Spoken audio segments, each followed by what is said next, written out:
Once you know what to plant, the next question is always timing. When to sow, when to transplant, when to expect harvest. That is where the calendar comes in.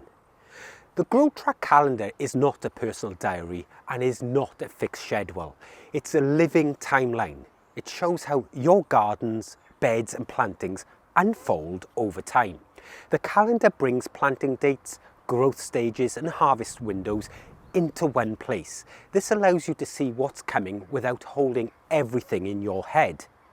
Each entry on the calendar is tied to real data, plantings you have already added, seasonal timing based on your location, and expected growth durations. This is important. The calendar does not guess. It reflects what you've already told GrowTrack. You can use the calendar in two ways. First, as a planning view. You can look ahead to see when planting windows open. You can spot busy periods. You can avoid overcrowding your time or space. And the second, as a reassurance tool. If you feel behind or early, the calendar gives perspective. It shows you what still fits and what does not. The calendar is not a set of instructions you must follow exactly. Gardens are flexible.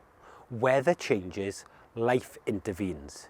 If plans change, update your planting and your calendar adapts. Nothing breaks. The calendar also helps explain why tasks and alerts appear when they do. When something shows up on the dashboard, the calendar often reveals the timing behind it. This keeps GrowTrack predictable instead of surprising. You do not need to check the calendar every day. Most users glance at it weekly or when planning the next step. It is there to support foresight, not create pressure. The calendar works best when it is trusted. That trust comes from accurate gardens, beds and plantings. When those are in place, the timeline feels calm and reliable.